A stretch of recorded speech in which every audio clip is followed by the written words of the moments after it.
Hi, everybody. Welcome to week 13 in human biology. I'm Professor Gustin, and we're going to be working on just some anatomy this week. And we're going to be doing the anatomy of the urinary, endocrine, and reproductive systems. So this is kind of a notable week because it's really our last week of new material. And you'll see if you look on the syllabus or you look on this website, you'll see that we have a normal week this week. Next week we have exam 4 and that's it. And the following week we have the final exam and that's it. So you're really winding down. There's no way in this course that I can cover everything about human biology, obviously. And I know a lot of you are preparing to go into the nursing program. So I thought the one thing I can do is give you a little bit of extra anatomy and get you started on that. So when you go to learn that in A&P, you'll have a little bit of a head start. And for those of you that aren't going on to nursing, it's just a kind of a nice overview of kind of a little bit about the parts and a little bit about what they do. So like I said, we're going to be looking at urinary, endocrine, and reproductive systems. The other thing is there's a couple of labs that I really like. They're virtual labs on fetal pig dissections. There's 2 of them. And they're not terribly long, but they cover a lot of anatomy. And so I wanted to make sure that you had all the parts that they were covering in there. And that's another reason why I wanted to just touch on some of the parts of the urinary, endocrine, and reproductive systems. So here we go. So here, oh, I gotta fix that because I'm gonna do that. So I'm gonna put this video I'm making right now into this little spot so you can look at that. And then there's the lecture study guide. Definitely print that out. And I highly recommend that you use the videos. If you've been using the book, I highly recommend using the videos because there's a lot of information in these 3 topics and about all sorts of things, not just anatomy. And I think my videos will be very specific and get you right to the parts that you need to know. So I highly recommend watching the videos, filling out your lecture study guide, and then doing the lecture assignment. And then there's the lab is just this fetal pig dissection. Like I said, it doesn't take very long. There's not a ton going on in lab, but I think these fetal pig dissections are actually pretty good for virtual labs. So do both of those.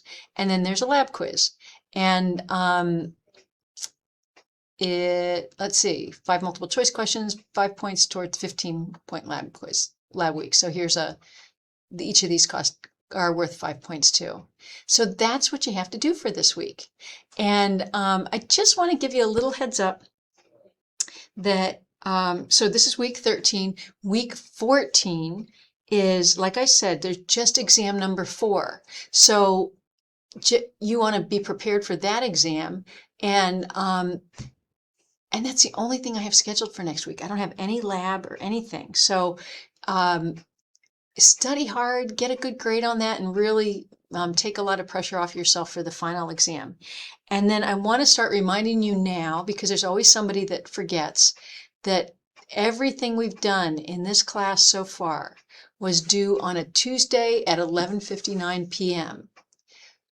The final exam in week 15, we're in week 13 right now. Week 14 is exam number 4. Week 15 is the final exam. The final exam in week 15 is due on Thursday at 12 noon at lunchtime. If you hand it in late, if you get to 12 noon on lunchtime on Thursday of week 15 and your final exam is not handed in, I'm taking automatic 10% off. And depending on how long it takes you, I'm not taking any more than a day late. So you get a 10% off automatically if it's not in by Thursday night, and if you don't take it by Thursday night, if it's not in by Thursday at noon, and if you don't take it by the end of the day Thursday, no, I would say by the end of the day Friday, I'm not accepting it. Okay, so I'm trying to get that in your mind right now. Final exam is due Thursday, May 14th at 12 noon. No excuses. Okay. One other thing is that you might not know is this is my last semester. I'm retiring after 28 years at the college, and you guys are actually my last online class. So I appreciate the effort you've done, and I'll mention that to you again as I kind of do some final videos. But I wanted to say that I it's been, my honor to be able to teach people, even online, at Corning Community College. So hopefully this was a really good experience for you. And I'm leaving you in good hands. We've got lots of other good instructors that can help you out. And good luck to you. Take care.